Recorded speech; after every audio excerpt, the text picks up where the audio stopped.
bienvenue dans une nouvelle vidéo. Aujourd'hui je viens vous parler de poésie. Ça faisait un moment que je voulais vous faire cette vidéo et où je vous en avais parlé la semaine dernière et sur Instagram. Je viens vous parler principalement de poésie contemporaine. Je pense que plus tard dans l'année je ferai une vidéo sur la poésie classique. Mais voilà, dernièrement j'ai lu plusieurs recueils de poèmes. Et voilà, je voulais partager ça avec vous, histoire de rendre peut-être la poésie moins... enlever cette image de la poésie totalement inaccessible. Parce que vous pouvez ne pas avoir fait d'études littéraires comme moi et très bien apprécier certaines œuvres. Il faut juste les trouver. Donc voilà, si je peux vous aider en ça, je suis ravie.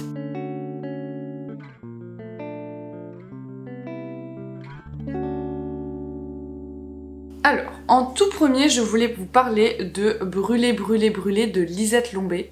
Lisette Lombé, c'est une poétesse et une slameuse. Quelqu'un qui fait du slam. On dit slameuse? Je ne sais pas.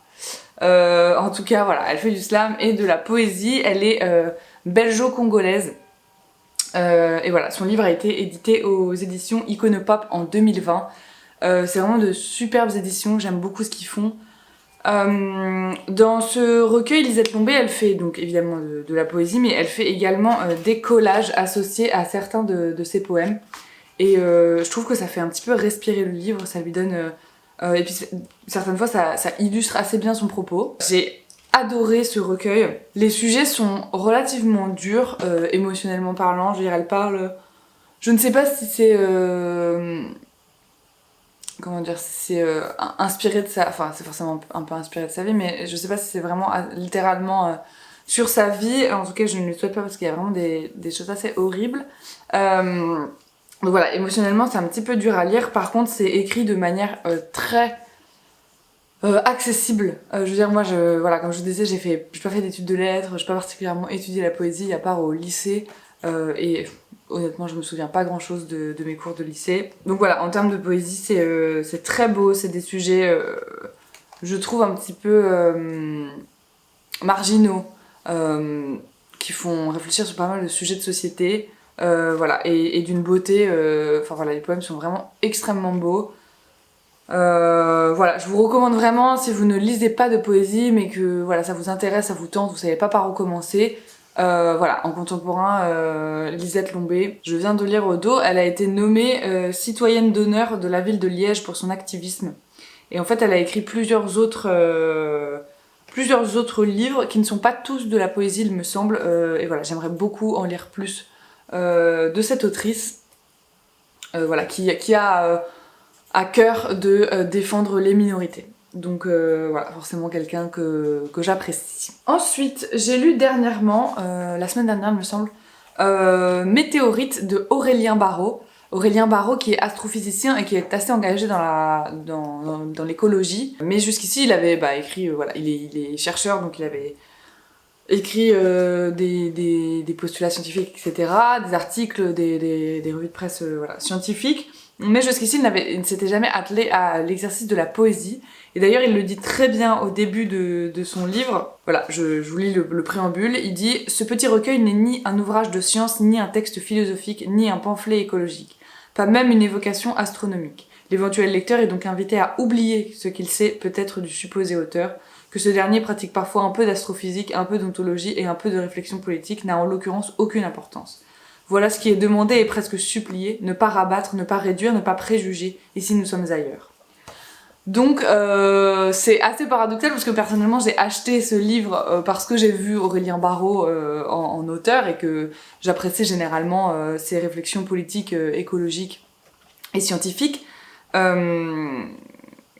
Mais donc voilà, globalement, il tourne beaucoup autour quand même de notions scientifiques, d'astrophysique, etc., que je n'ai pas. C'est-à-dire que je pense qu'il n'y a pas besoin d'avoir un doctorat non plus pour comprendre ces textes, mais moi personnellement, il m'a manqué certaines choses. Et j'ai trouvé le style d'écriture assez difficile d'accès. Je pense honnêtement que j'ai... pu tirer parce qu'il s'agit pas de comprendre, moi je suis pas dans l'idée de comprendre tout ce que l'auteur a voulu dire. On ne comprend jamais 100% de ce que l'auteur a voulu dire. On est lecteur, on interprète la volonté de l'auteur. Donc dire que je n'ai pas compris le livre, ce serait faux. Il y a des choses qui m'ont touchée et que j'ai compris, mais je peux annoncer voilà, alors c'est déjà que il y a, je dirais, 50%, peut-être un petit peu moins, peut-être 40% du livre et des poèmes donc qui ne m'ont pas touchée. Je n'ai pas su quoi faire de ces mots. Des fois, je n'ai pas su en interpréter quoi que ce soit. Certaines fois, ça ne m'a simplement pas touchée. Donc voilà. Par contre, le peu de poèmes qui m'ont touchée et dont j'ai pu tirer quelque chose m'ont vraiment marqué. Donc je pense qu'il y a quelque chose dans la plume d'Aurélien Barraud et dans les idées qu'il veut transmettre dans ce recueil qui sont très intéressantes. Mais voilà, peut-être que je manquais de quelque chose pour comprendre tout ça. Il y a beaucoup de belles métaphores liées aux météorites. Alors là encore, je connais pas grand-chose aux météorites, mais pour le coup, il emploie des termes assez simples sur la météorite. Et en gros, vous voyez à peu près ce que c'est une météorite. Ça devrait bien se passer. D'où j'imagine le titre de ce recueil, qui d'ailleurs, la couverture est assez chouette, je trouve. C'est donc aux éditions Michel Lafon. Voilà, il y a assez de... J'ai trouvé qu'il y avait beaucoup de références, enfin pas de références,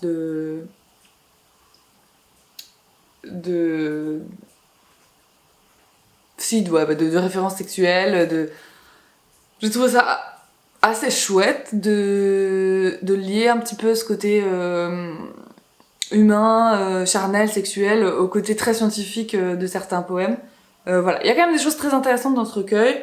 Voilà, malheureusement, je pense que je n'ai pas réussi à accéder à tout ce que l'auteur voulait transmettre. Ensuite, le troisième recueil de poésie que je voulais vous présenter, il s'agit de Real Talk de Katie Campbell, que je vous avais déjà présenté très rapidement dans ma vidéo de mon book haul de février, puisque je l'ai acheté en février. Donc, comme je le disais, Katie Campbell, elle est canadienne, elle vit à Vancouver, et c'est quand je vivais là-bas que j'ai entendu parler d'elle.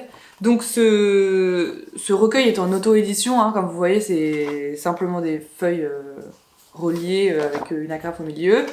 Mais il y a une très belle couverture.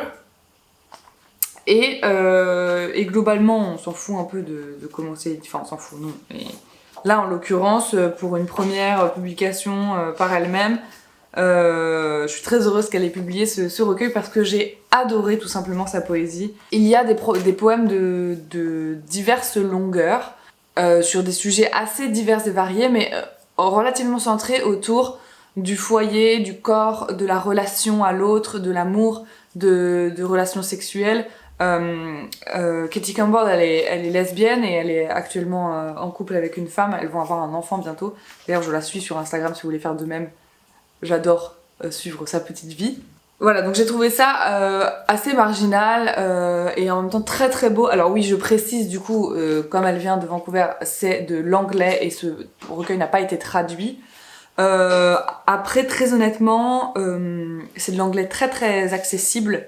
Pas de mots compliqués, pas de choses qu'il faut aller chercher. Personnellement, j'ai eu aucun problème avec l'anglais ici. Voilà, j'ai vraiment adoré et j'ai retrouvé ce que j'avais aimé dans les premiers recueils de poésie que j'avais lus, dont je vous parlerai juste après.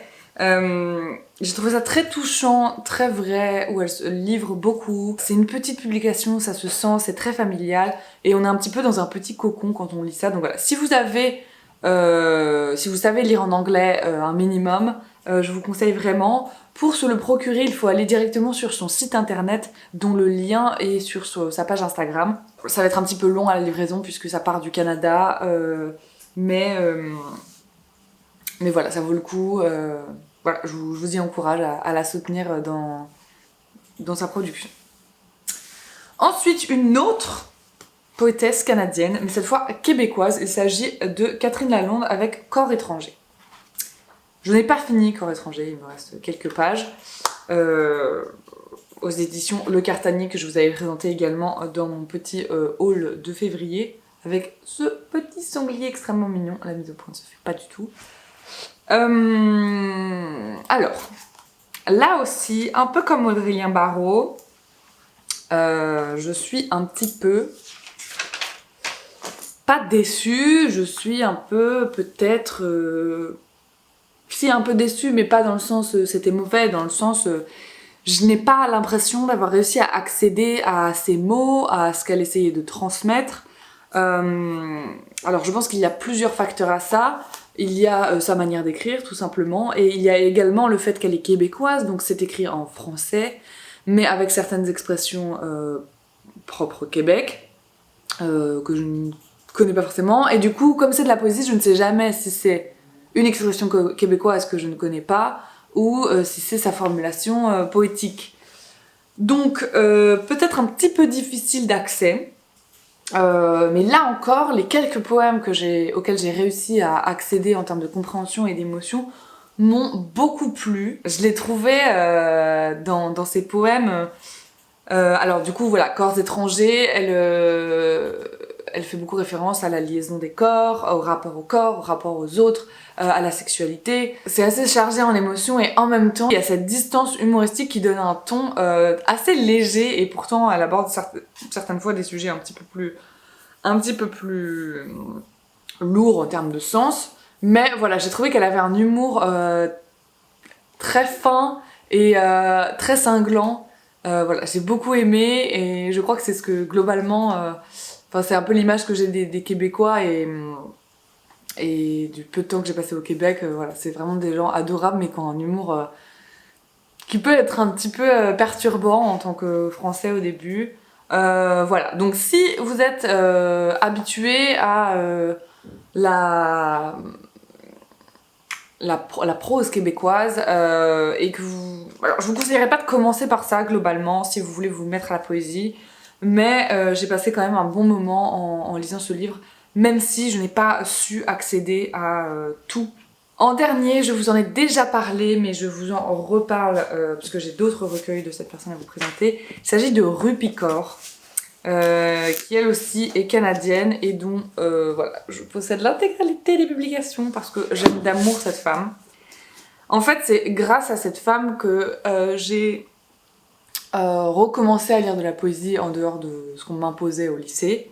En fait, il se trouve que quand je vivais au Canada, mon amie MJ m'a offert à Noël The Sun and Her Flowers dans ses magnifiques éditions.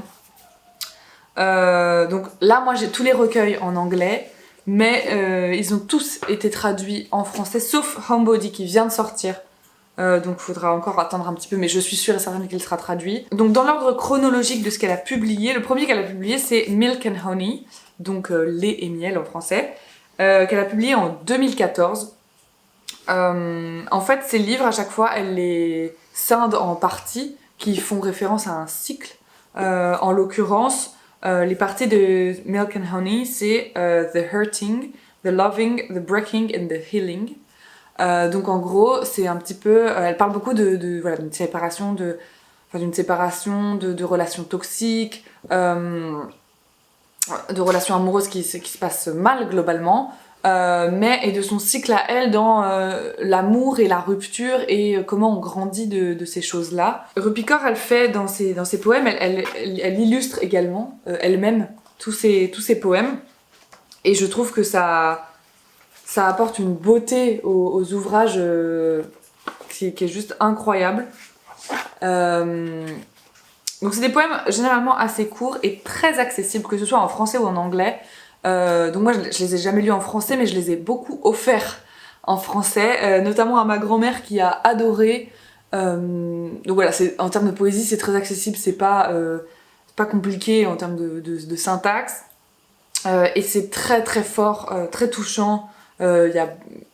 Alors des fois on me dit ah oui mais c'est quand même assez sombre. Généralement les gens à qui je l'offre sont un petit peu étonnés que j'offre des livres qui peuvent paraître un petit peu sombres, mais en fait moi je trouve que elle parle effectivement de choses qui peuvent être difficiles dans la vie, de dépression, de viol, de sentiments qui peuvent paraître négatifs, mais elle parle surtout beaucoup de guérison et de cycles, où en fait effectivement dans la vie il y a des moments où ça ne va pas du tout, il y a plein de choses qui se passent très mal, mais on avance en fait, on avance et on guérit à travers ce processus, et je trouve que c'est beaucoup ce qu'elle met en avant. Donc voilà, Rupi-Kaur, si vous ne savez pas par quoi commencer, vraiment je vous conseille à 1000% de commencer voilà, par Milk and Honey.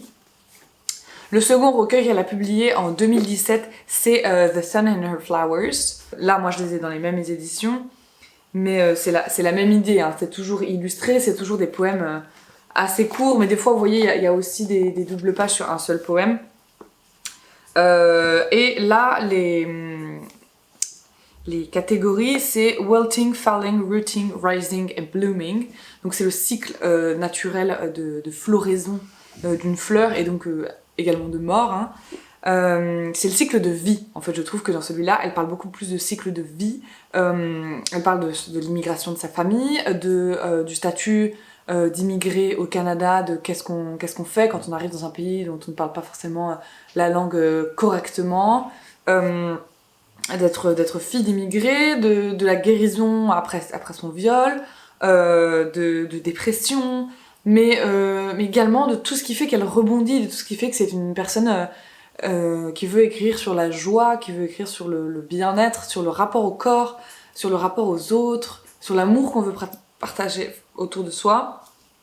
Moi j'ai trouvé que c'était un livre très positif dans le fond, et moi qui m'a vraiment beaucoup touchée, que j'ai offert vraiment à beaucoup de gens autour de moi. Je vous recommande vraiment, voilà, pareil, de la même manière que Milk and Honey, The Sun and Her Flowers, vraiment c'est une référence pour moi de poésie qui mérite d'être lu et d'être traduit partout dans le monde. Et donc le troisième recueil qu'elle a publié, c'est Homebody, qui a été publié en 2020, qui n'est pas dans les mêmes éditions. Je suis un petit peu triste de... Enfin si, c'est les mêmes éditions, mais c'est pas le même... Bon, vous avez compris quoi. Mais c'est toujours aussi beau, il y a toujours autant de belles illustrations. Je vous en ai déjà parlé dans ma vidéo de mon bilan de janvier ou de février, je ne sais plus. Février, je crois. Globalement, le message que je voulais faire passer avec cette vidéo, c'est que la poésie peut être accessible. N'ayez pas peur de tenter des choses. Je veux dire, il n'y a pas besoin de faire des études de lettres, de lire des choses à propos de la poésie pour en être ému, et je pense que c'est ce qui est important globalement, hein. Je ne dénigre pas les études de lettres ni l'analyse de la poésie, c'est très intéressant et heureusement qu'il y a des gens qui font ça, mais je pense que c'est accessible au commun des mortels. Ne commencez pas par n'importe quoi, si vous risquez de vous dégoûter, mais voilà, si vous voulez recommencer ou commencer tout simplement à lire de la poésie contemporaine, donc avec des sujets relativement d'actualité, et tout de même dans des choses très, très belles et très bien écrites et qui font plaisir à lire, voilà, c'est le plaisir des yeux aussi, n'hésitez pas, voilà, à commencer par ce que je vous ai conseillé là. Peut-être pas Aurélien Barraud et Catherine Lalonde tout de suite, mais Rupi-Kaur, Katie Campbell et Lisette Lombé, foncez, et j'espère que ça vous plaira. N'hésitez pas à me dire dans les commentaires ou sur Instagram si vous avez lu certains de ces recueils ou si vous comptez en lire, je serais ravie d'avoir votre avis. Et puis comme d'habitude, partagez, likez, allez me suivre sur Instagram où je parle quand même plus régulièrement de mes lectures. Pour la semaine prochaine, je pense que je vous ferai un petit débrief de la soirée des Césars qui s'est tenue le 12 mars. Voilà, avec mes films favoris, parce que si vous avez suivi sur Instagram, je suis un petit challenge de voir le plus de films possible avant la cérémonie, donc j'en ai vu à peu près la moitié. Voilà, je vous ferai un débrief de tout ça la semaine prochaine, et voilà. Et bien, un bon dimanche, et à bientôt!